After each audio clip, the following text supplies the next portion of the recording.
Okay, everybody. Hopefully we are now, in fact, live for real this time. This is our third effort to go live for today's program on the unfortunate shooting death of the tiger in the Naples Zoo.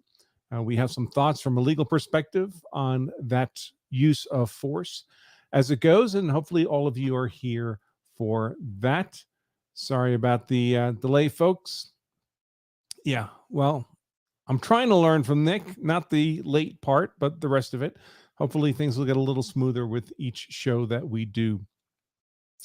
All right, so what do we have as a story here? First of all, there is video of this event available, but I'm not going to share it here during the show. You can simply find it on Google. All you really need to know is that the cops showed up because someone called them, apparently to inform them that he'd stuck his arm in a tiger cage and the tiger was doing tiger things to his arm, basically eating the guy's arm alive. Oh, yes, of course. Happy New Year to everyone. Hope everyone had a safe and happy New Year. Isn't too under the weather this morning after celebrating last night. So we're here to talk about the Naples tiger shooting. As always, folks, I appreciate all the comments. If you could hit subscribe, I guess I'm supposed to ask you to do that because that helps with the algorithm, I'm told. And if there's a like or thumbs up button, that would be fantastic as well. I will stay on to answer questions, but unfortunately, we can only do that for the super chat questions. Otherwise, there's simply too many comments for me to scroll through. So if you have questions as we go along and you'd like to get them answered, I'm happy to do that. Just make sure they're in super chat form so they're highlighted for me. So again, there is video of this event. Unfortunately, it's a little grotesque, and I'm not sure how YouTube will react to me including it. Yes, I know it's available on YouTube from the law enforcement department that showed up there. You can find it there. The only thing you really need to know, again, is the guy stuck his arm in a tiger cage, and the tiger began to eat his arm. That's what the police saw when they showed up at the scene. Unclear to me what had actually been communicated to them before they showed up, but that's certainly what they found there. By the way, guys, I've been getting a lot of questions about the law of self-defense mug, and the answer is yes. You can get your own law of self-defense mug. Law of self-defense on the front, hard to kill, hard to convict on the back. They are made in the USA, so unfortunately that makes them a bit pricier than we would like, but we didn't like the Chinese one, so we sent all those back and we got made in the USA mugs. And if you're interested in that, you can get one of those for your desk at work at lawofselfdefense.com/mug. So let's get back to this event at Naples. And the question is, first of all, we need to keep in mind that obviously this was a bad outcome. We would all prefer that the tiger had not been shot. And it's normal and human to feel like the fact that the tiger was shot, that there was a bad outcome, means that something criminal must have happened here. But frankly, folks, I expect that nothing criminal happened here, either in terms of the police use of force or in terms of the conduct by the man whose arm got chewed up. Maybe there's some criminal property crime committed there, but I doubt it. I don't see any criminal intent there. And unfortunately, for better or worse, being stupid is not a crime. And the police are obliged to defend human life, even if it's not particularly smart human life. That's the way the system works. The police don't only pretend smart people. Defend smart people, I should say. And of course, they don't really often know all the circumstances about what was going on prior to the point of their arrival. They can only deal with the point of the arrival. So normally, of course, when we're talking about use of force events here, we're doing our legal analysis. We're talking about one person using force against another person. And that's generally will be justified as a legal defense of self-defense or defense of others or defense of property, depending on the circumstances. And here's where we get to see if I'm able to pull up some little PowerPoint slides that I prepared.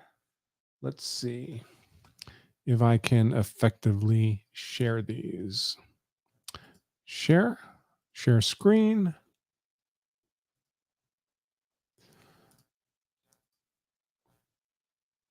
There we go. That worked, except now the background is a bit annoying. Let me see if I can do something about that. Yeah, that's a little better. So Self-defense. So when we talk about self-defense, and again, self-defense here is a term of art, right? We've repeatedly run into this issue of how words are used colloquially among the general public in normal life, which is perfectly fine. But those words often have very specific and different meanings when they're used as legal terms of art, when they're used in a technical sense. We saw this in the case of the Dante Wright shooting with Kim Potter. Most normal people will use the word reckless in much the same way as they might say careless or negligent. We tend to use those terms interchangeable in normal conversational English. But in terms of those terms as a legal term of art, they're completely different. Negligence occurs when you should have been aware of some risk you were creating, but you weren't consciously aware. Now, a reasonable person would have been aware, but for whatever reason, you were not consciously aware. And negligence does not give rise to criminal liability. It gives rise to civil liability, but not criminal. Recklessness as a legal term of art means not only were you creating an unjustified risk, but you knew you were doing it and engaged in the conduct anyway. And that does give rise to criminal liability. So although we use these terms like negligence and recklessness largely interchangeably in conversational English, in the legal context, they mean quite different things with quite different consequences for which state of mind is actually present. The same is true of self-defense. We use in conversational English self-defense to mean a great many things. If we're attacked by another human being and we use force to defend against that attack, we would naturally call it self-defense. That's also the legal use of the term. If we see someone else attacked by another human being and we use force against that attacker in defense of that third person, again, we would argue that's a self-defense justification, or more precisely, a defense of others justification.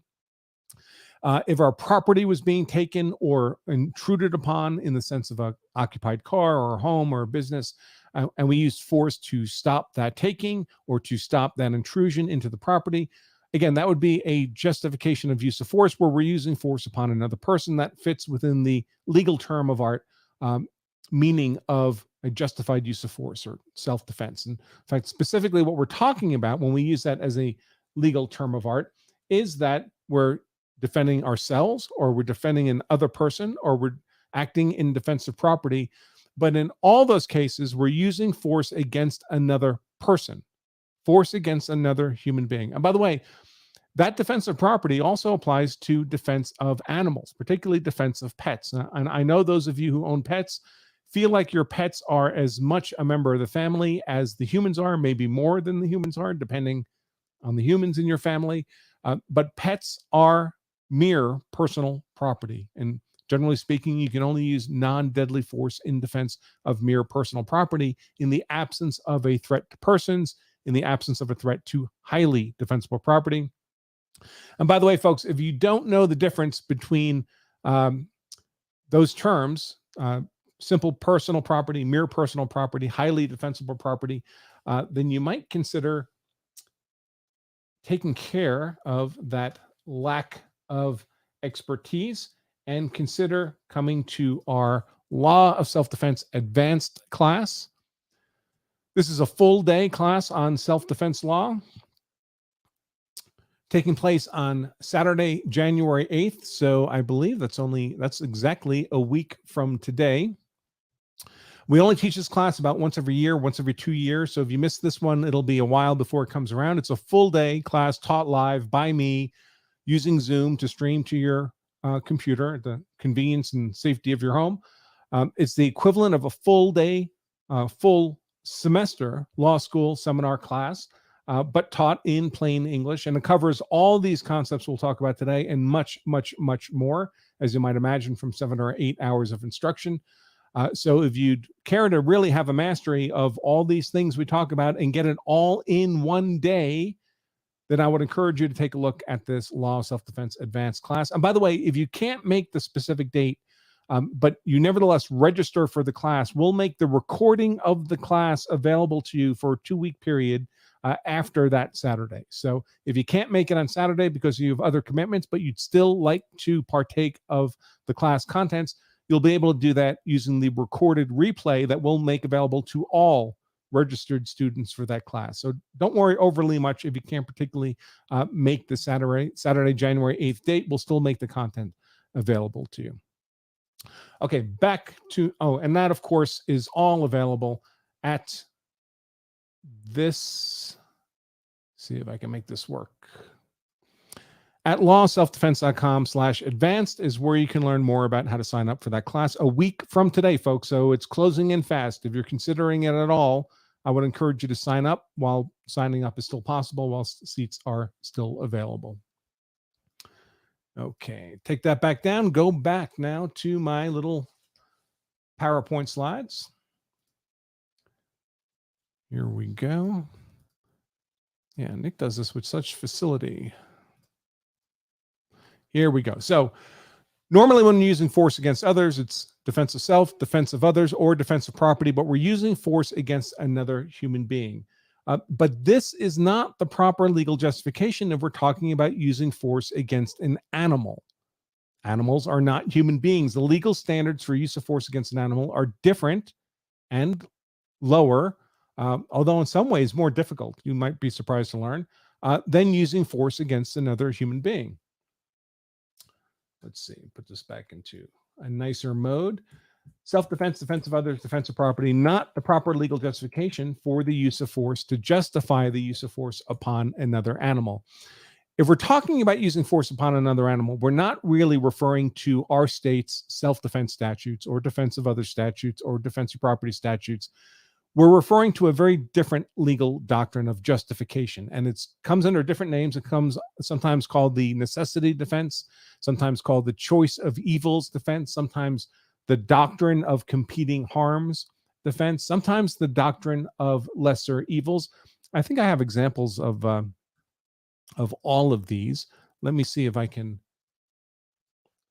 pull that. Let's see. I thought I had examples of all of these.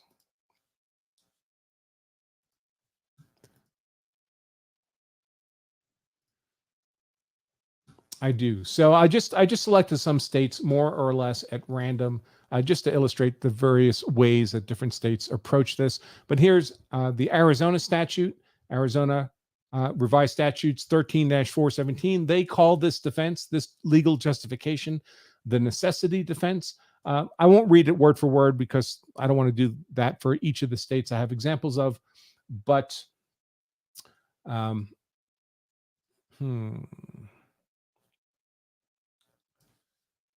but I do have other examples. I'll step through kind of a model statute of this that pretty much applies in all 50 states. Then we have New Hampshire. They call it the doctrine of competing harms.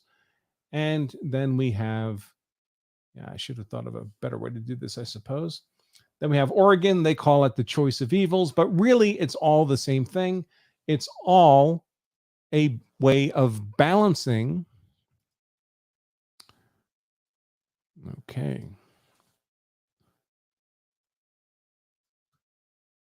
There we go. These are all ways of balancing different harms. So we have two harms, and we're choosing which one is more necessary, or which one is the evil we prefer, or which one is among these competing harms do we prefer, or which one is the lesser evil. But we're looking at two bad things, and we're choosing one of them.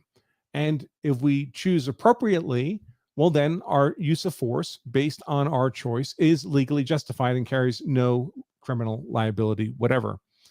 If we choose poorly, if we don't meet the elements, the conditions of the necessity defense by whatever name in your particular state, then our use of force was not justified. And again, generally, this is not a use of force against another person. All right, we're talking about use of force against property. Animals are property. If we were talking about use of force against a person, then the applicable justification would be self-defense, defense of others, defense of property. So the necessity defense applies when we're not talking about the use of force against another person, but the use of force against property, and that includes against animals. So the fundamental elements of a necessity defense are that the harm being prevented is serious. So usually what the danger is death or serious bodily injury to a human being. That's what you're trying to prevent. If the harm is minor, then this necessity defense justification won't apply. It's also required that there's no adequate, practical, and legal alternative that would avoid the harm. So you can't simply call for police, call for the fire department, call for help generally. There's nothing else to be done because of exigent circumstances. The harm will have occurred by the time any help or alternative would be able to resolve whatever the danger is. Also, very important, and this is the balancing part of this, the harm prevented, the harm that you're trying to avoid has to be greater than the harm you're causing. That's the doctrine of lesser evils. You're doing something that would normally be considered wrong, arguably criminal, but you're justified in committing that wrongful act because by doing so, you're avoiding a greater harmful act. Again, usually a serious act, a serious harm, death, or serious bodily injury. And your belief in the necessity to do this is reasonable, both objectively and subjectively. So subjectively, you have a genuine good faith belief in the need to use force against whatever this property is, and a hypothetical, reasonable, and prudent person in your circumstances would have shared that belief.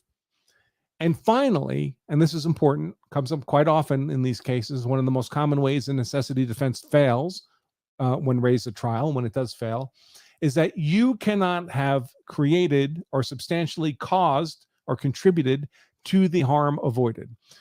So if you cause the harm, well, we'd still like you to do what you can to mitigate that harm, but you don't get to claim the necessity defense and justification and be clear of criminal liability.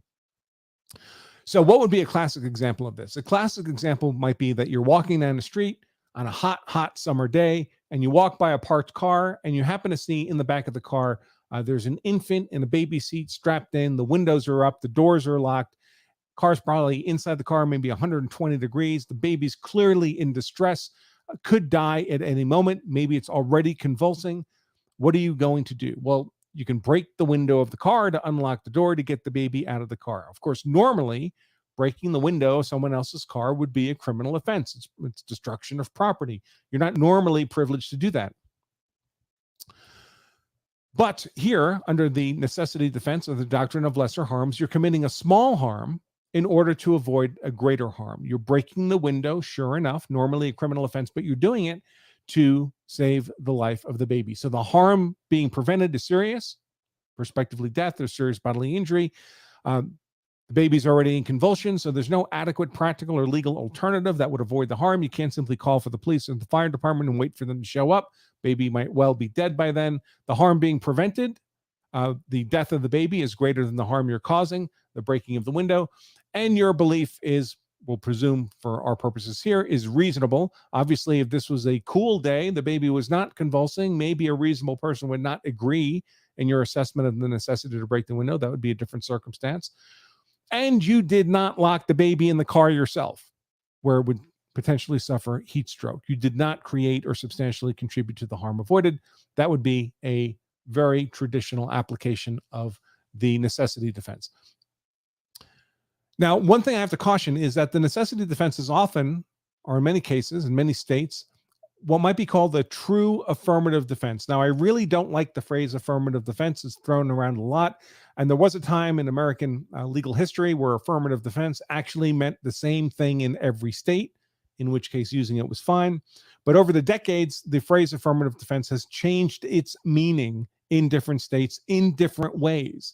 So now the phrase affirmative defense means different things in different states. And if you're a lawyer practicing law in one state, where everyone's using the same definition of affirmative defense, it's fine to use that phrase. But the moment you begin to have a discussion across state lines, like we are here, presumably there's people from all 50 states involved participating here, then each of those states has a different meaning for affirmative defense, or potentially does, and people are using the same phrase to mean different things. So what does affirmative defense mean in a traditional sense? It means a defense in which the defendant must concede the underlying conduct. So you're not saying it wasn't you, you didn't do it. You're saying, it was me, I did it. And you, the defendant, bear the burden of persuasion to prove that justification by a preponderance of the evidence, a majority of the evidence. So in our baby in the car scenario, you're saying, yeah, I broke the window. That was me. I did it to save the baby, and I can prove that by a majority of the evidence. Now, self-defense, the legal defense of self-defense, the use of force against another person, or defense of others, or defense of property, all of these used to be true affirmative defenses, meaning that you had to both concede the underlying conduct and you, the defendant, bore the burden of persuasion to prove that justification of self-defense by a preponderance of the evidence, by a majority of the evidence. And until 2 or 3 years ago, there was still a state, Ohio, that held that self-defense was a true affirmative defense. So in Ohio, you had to concede that it was you, which you still have to do everywhere, and you had to prove self-defense. Fortunately, that's not the case anywhere in any state. Even Ohio has now changed to join the majority of states in the context of the justification of self-defense, defense of others, or defense of property. Today, although you still have to concede that it was you who used force in self-defense, defense of others, or defense of property, today the burden of persuasion, what you might call the burden of proof, is not on the defendant to prove it by a preponderance, but on the state to disprove self-defense beyond a reasonable doubt. And this distinction matters. If we imagine, I'm going to show you a couple of bars here. If you imagine that what the defense has to do in court is the red portion of these bars, and what the state has to do in court is the blue portion of these bars, well, under the modern view of self-defense, where it's not a true affirmative defense, where the burden is on the state to disprove self-defense beyond a reasonable doubt, the state has to do that blue portion. They have to disprove self-defense beyond a reasonable doubt. It's a very high burden. And all the defense has to do is a little bit, just make sure there's at least a reasonable doubt that it could have been self-defense, and the jury will be instructed to acquit. So that's how self-defense works. A true affirmative defense, and how self-defense used to work, is that the defense had to prove self-defense by a majority, a preponderance of the evidence. So instead of that little red box at the top, they had to do what the big red box at the bottom bar is showing. And it's a huge difference, folks. And again, until 2 or 3 years ago, Ohio applied that lower bar as its legal standard for the burden of proof on self-defense. So you could have exactly identical fact patterns in Ohio and, say, Pennsylvania, exactly the same facts. And in Pennsylvania, it would be an easy acquittal. And in Ohio, it would be a conviction merely because of the difference on this burden of proof, who bears it and to what degree. And I mention this because if you use force against another person, you'd think that would be a harder standard, a higher standard. But in fact, if you use force against another person, this burden's on the state to disprove your justification beyond a reasonable doubt.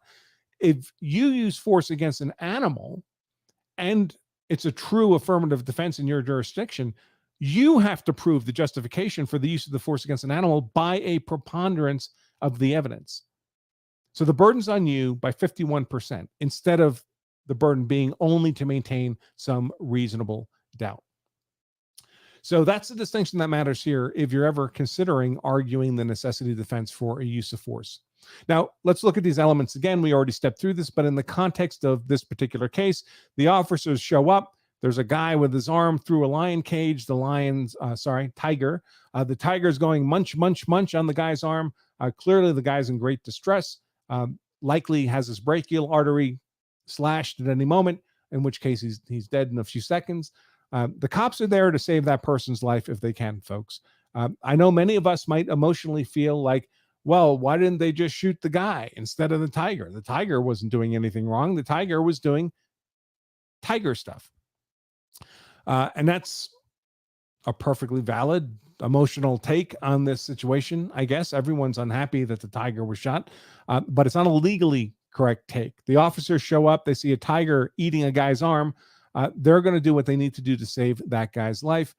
And if that means they're going to use force on that tiger, which they obviously did, they killed and shot the tiger, then their legal justification for that is going to be the necessity defense. So these are the questions we would ask. Does the officer's use of force against the tiger, the shooting of the tiger, meet these conditions? Was the harm prevented serious? Well, it was this guy's death if they just let the lion continue to eat his arm. Was there any adequate practical and legal alternative that would have avoided the harm other than shooting him? Well, not in the time context that would have been useful here.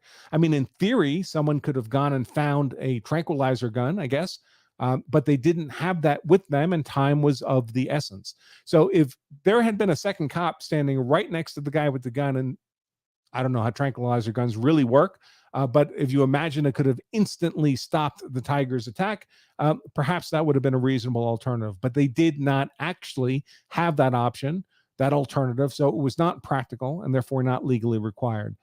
Was the harm prevented greater than the harm caused? And I know many of you might think that the life of a rare tiger is more valuable than the life of someone stupid enough to feed their arm to a tiger.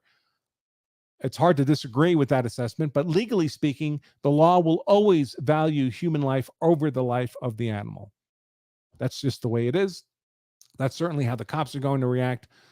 Was the officer's belief both subjectively and objectively reasonable? Here we're asking, did he genuinely believe this guy's arm was being eaten by a lion? And was that belief one that would also have been shared by a hypothetical, reasonable, and prudent person? I think the answer there is clearly yes.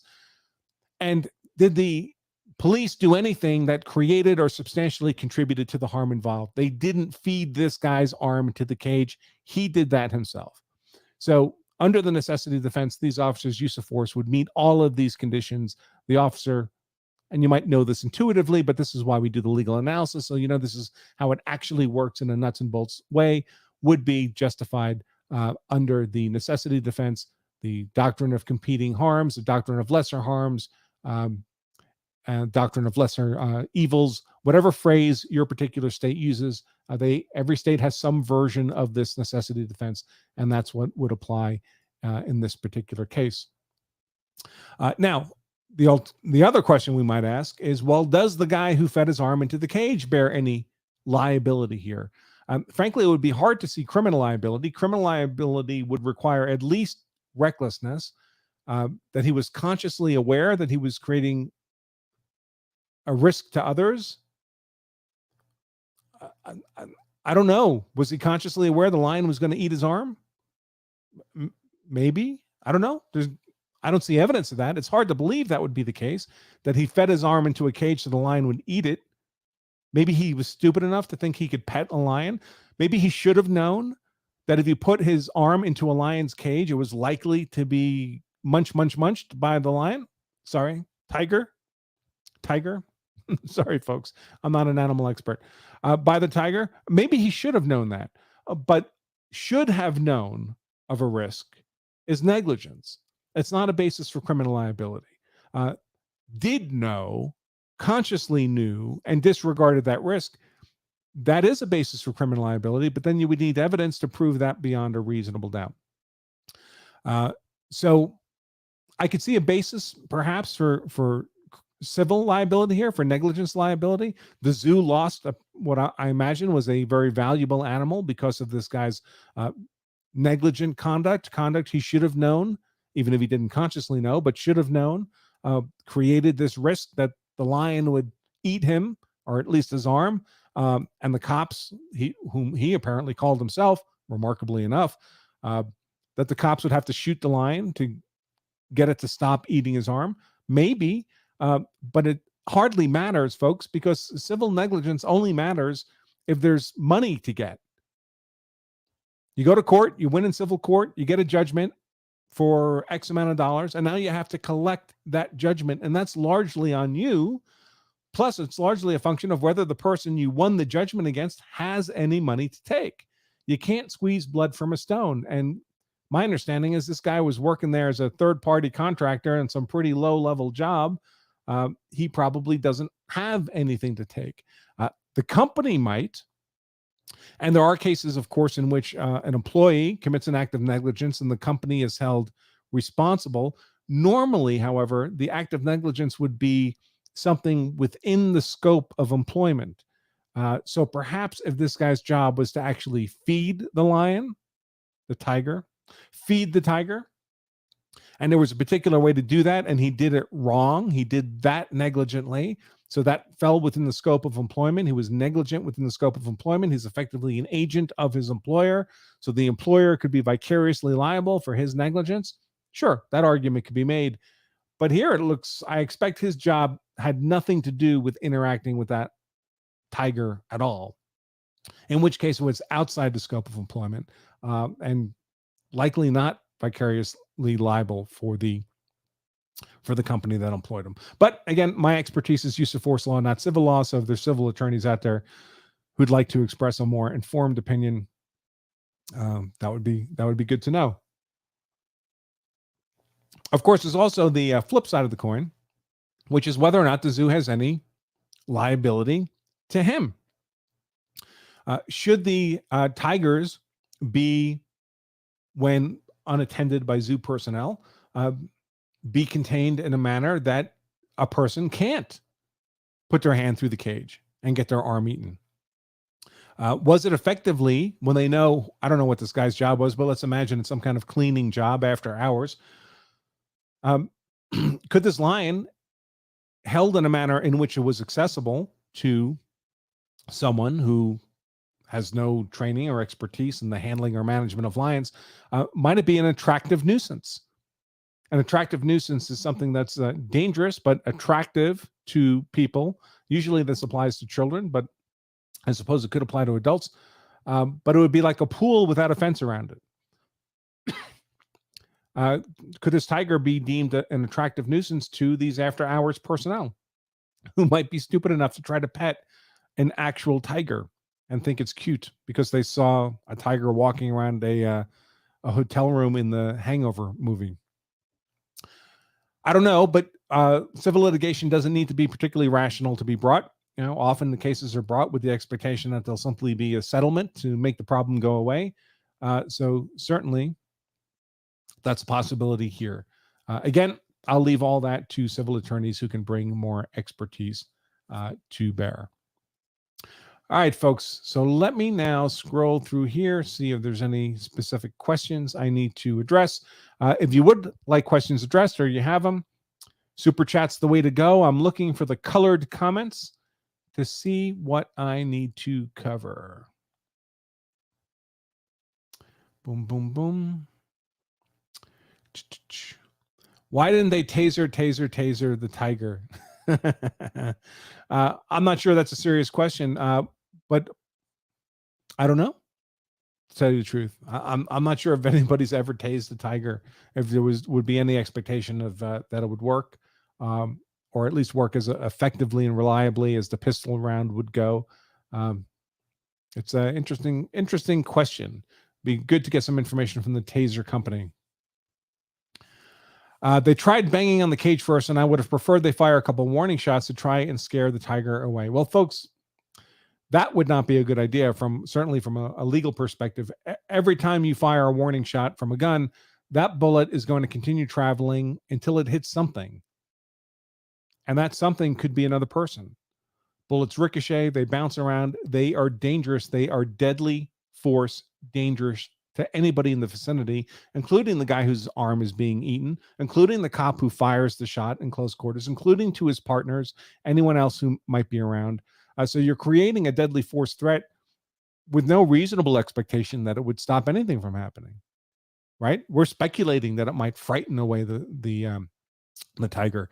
There's no reason to believe that would be the case. We're merely hoping that might be the case. So we're creating a deadly force threat to everybody in the vicinity without any reasonable expectation that it would, in fact, have done anything to mitigate the arm munching by the tiger. So now warning shots are rarely ever a good idea, and certainly not in confined spaces like here. Does the zoo have a civil case against the police? Nope, for reasons I already discussed. For the individual or his employer, already spoke to all of that. So the civil stuff I would leave to civil attorneys. Against the police, I think the police have that justification of the necessity defense pretty clearly. Let's see.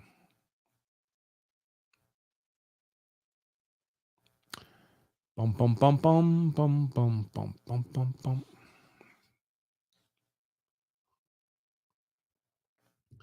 Let's see. Here's a question. Why did you choose this career path? And if you hadn't done this, what would you be doing? Well, before I was doing this, I was a diesel mechanic. So I guess that's what I'd be doing. I don't know. Nothing fancy, folks. I know diesel mechanic sounds like you're doing fancy work. I mostly worked on garbage trucks and tractor trailers, long distance highway tractor trailers, but a lot of garbage trucks. So that's what I was doing before I went to law school. Why did I go to law school? I like to argue, so may as well get paid for it. And it appears that I had an aptitude for it. Here's a comment. Tiger got fed a delicacy and got shot for it. Yeah, I mean, it's really an unfortunate circumstance, right? It's one we don't really contemplate, at least within our societal framework. The tiger really did nothing wrong. I mean, to the extent that tigers can have a morality, the tiger was doing what tigers do. You put a 3-foot length chunk of meat in its cage, it's likely to start eating that chunk of meat and not care so much if it's still attached to a living human being. So I feel bad for the tiger. But the way our societal framework works is the human being comes first. And if that means a tiger has to be shot, then that's what happens. Same thing, of course, with the Harambe case, with the gorilla case some years ago, where there was apparently a child who'd fallen into the pen. And there was concern that, well, I mean, gorillas are very powerful animals, would have no difficulty at all killing a child. So the shot was taken and Harambe was killed. And many people, of course, had very similar sentiments about it.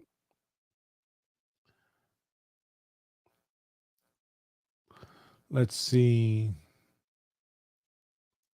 And Wendy sends me $5 for a New Year coffee. Thank you very much, Wendy. I really appreciate that. Crusader Saracen says you should talk to Nick about the case of YouTuber Boogie. Never heard of him, but that's not a surprise. Firing off a warning shot and the whole debacle and his upcoming trial. I'd be glad. Nick knows I'm happy to be on a show anytime. If you'd like me to be on to talk about that, I would be more than happy to do that. All right, folks, I think we are at the end. I hope I didn't miss anybody. No, I don't think I did. All right, folks. Reasonably concise live stream today. We're getting hopefully a little bit better each time we do one of these things. And I will look forward to speaking to all of you soon. I was going to schedule these live streams like once a week, which was kind of our traditional practice in the past. But frankly, I think we'll let it be driven by events in the news and questions that are sent in. And that might be twice a week or every 3 days or every 2 days or maybe every day. But it won't be for 8 hours at a time like Wakita Law does it. That Nick is amazing at being able to do that. Our live streaming will be shorter, more focused, more use of force specific content like this. And with that, I will just remind all of you, well, for one thing, don't forget our law of self-defense. Live law of self-defense advanced class being taught live a week from today, Saturday, January 8th. We only teach the class once every year or two, folks. So if you'd like a law school level course of instruction on use of force law taught in plain English and to get all that mastery in a single day, then I would encourage you to take a look at this class. You can learn more about it at lawofselfdefense.com/advanced. After Saturday, it'll be a year or two before it's available again. And if you'd be interested in a law of self-defense mug, many people have been asking, you can get those at lawofselfdefense.com/mug, law of self-defense on the front. And as we say here at Law of Self-Defense, and I'll mention it now as our closing, remember, if you carry a gun, so you're hard to kill, and that's why I carry a gun, so I'm hard to kill, my family is hard to kill, then you also owe it to yourself and your family to make sure you know the law, so you're hard to convict. And you can do all that at lawofselfdefense.com. All right, folks, until next time, I remain Attorney Andrew Branca for Law of Self-Defense. Stay safe.